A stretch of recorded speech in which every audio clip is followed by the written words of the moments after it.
이어서 두 번째 뉴스 바로 만나보도록 하겠습니다. 대표님, 두 번째 뉴스는 어디서 가지고 오셨습니까? 예. 이번엔 젠순왕이 이제 그 여러 군데를 방문했지만 그중에 한 군데 현대차 아닙니까? 현대차 사옥을 직접 방문을 했고 현대차 사옥을 직접 방문하기 전에 서울대 공대를 방문해서 꽤 많은 시간을 갖다 거기다 할애했습니다. 그 전체적인 이제 기조가 무엇이냐? 젠순왕이 또 다른 이번에 기조가 무엇이냐? 피지컬 AI. 결국 그 휴머노이드 AI 이런 것들 갖다가 방점을 뒀다는 사실을 알 수 있는데 그 부분은 이제 블룸버그가 보도를 했습니다. 네, 알겠습니다. 블룸버그 이제 보도 가지고 왔고 젠슨황 CEO가 현대차를 또 언급을 했는데 이 부분은 어떤 내용입니까? 예. 현대차에 그 휴머노이드 아틀라스가 있고 그다음에 제가 아까도 말씀드렸지만 이 피지컬 AI의 두 가지의 이제 그 시장인데 하나는 뭐냐면 그 휴머노이드 로봇을 통해서 우리가 일상 가정에서도 사실은 뭐 많은 분들이 아시는 분도 계시겠지만 지금 휴머노이드 로봇이 어느 정도 수준이냐? 빨래도 합니다. 빨래를 갖다 모아가지고 세탁기에 집어넣고 돌리고 그다음에 빨래 빼내는 것도 휴머노이드 로봇이 하고 있거든요. 사고 싶네요. 예. 그러니까 모든 사실은 이제 그 가정주부들 입장에서는 그 집에서 그 집을 갖다가 책임져야 될 분들 입장에서는 이제는 이제 그 세척기가 없는 집이 거의 없고 세탁기랑 냉장고가 거의 없는 집이 없기 때문에 이런 관점에서 휴머노이드 로봇이 단가가 이제 몇 천만 원, 뭐 천만 원 단위로 내려간다면 사실은 이것이 보편화 될 것이 보는데 그죠. 이런 관점에서 사실 휴머노이드 로봇이 중요하고 그다음 또 중요한 건 피지컬 AI 또 다른 축이 결국 이제 그 완전 자율주행차입니다. 완전 자율주행차 이 두 가지를 다 휴머노이드 로봇도 갖고 있고 완전 자율주행차도 갖고 있는 데가 어디입니까? 그건 당연히 이제 그 현대차죠. 그래서 현대차에 대해서 그 젠슨왕이 엄청난 애정을 갖고 있고 로봇에 애정을 갖고 있기 때문에 서울대 공대를 방문해서 공대생들에게 거의 40분 정도의 시간을 할애했어요.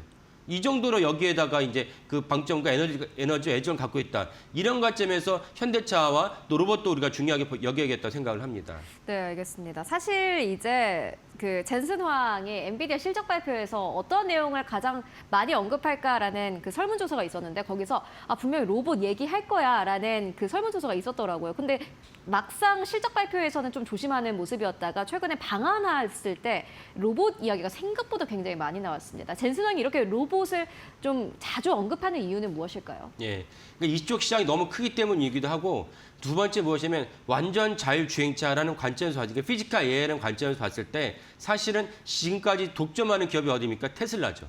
테슬라가 사실 완전 자율주행차를 독점하고 있거든요. 네. 다른 완성차 기업들은 준비가 안 돼 있고 그리고 이번에 많은 분들 아시겠지만 젠슨왕이 현대차 사업을 방문을 했을 때 정의선 회장이 사옥 앞에서 이제 그 나와서 의전을 했고 두 번째 누가 같이 계속 따라다녔습니까? 박민우. 그러니까 현대차 그룹에서 완전 자율주행차를 전담하는 박민우 사장이 또 같이 이제 전담을 동행했습니다. 박민우 사장은 현대차로 옮기기 전에 어디서 근무를 했느냐?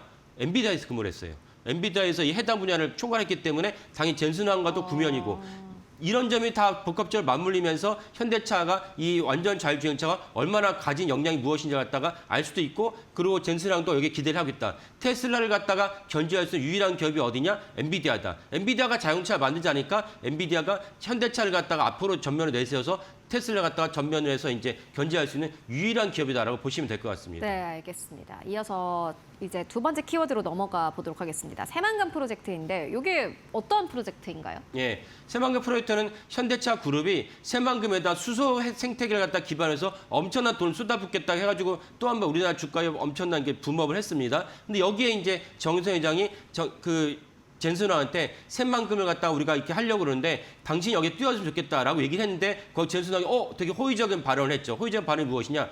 실리콘밸리가 있다면 캘리포니아 실리콘밸리가 AI 밸리라고 볼 수 있습니다. 거기에 네. 이제 엄청난 기업들이 다 몰려있지 않습니까? 근데 여기에 새만금이 AI 밸리가 될 수 있다라고 발언했다는 자체는 호의적이다. 다만 이 호의적인 발언이 하나의 레토릭인지 하나의 립서비스인지 실제적으로 젠슨왕이 미리 준비해서 그 정의선 회장을 미리 준비해서 이러이러한 맥락에서 우리가 기자들에게, 투자자들에게 이 새만금에 우리가 뛰어들 것이라고 하는데 당신도 여기에 호의적 발언을 해줬으면 좋겠다. 나는 원래 의도된 계산인지 모르겠습니다. 이 점에서 좀 더 시간적으로 이렇게 지켜봐야 되는데 다만 제가 여기서 짚고 싶은 건 무엇이냐면 젠슨왕이 호의적인 발언을 했지만 새만금에다 투자하겠다고 발언한 것은 아닙니다. 왜 제가 말씀드리면 여기저기서 젠슨왕이 새만금 간다라는 뉴스가 나오고 있어요. 그래서 그 부분은 젠슨왕이 명확하게 발언한 것이 아니기 때문에 짚고 넘어가야 되는 것이고 젠슨왕이 만약에 우리는 새만금에 투자할 계획이 없어라고 엔비디아가 발언했을 때 젠슨왕이 엔비디아가 네. 말을 바꾼 것은 아니다. 이 점을 분명히 짚어 넘어가야겠습니다. 네, 알겠습니다.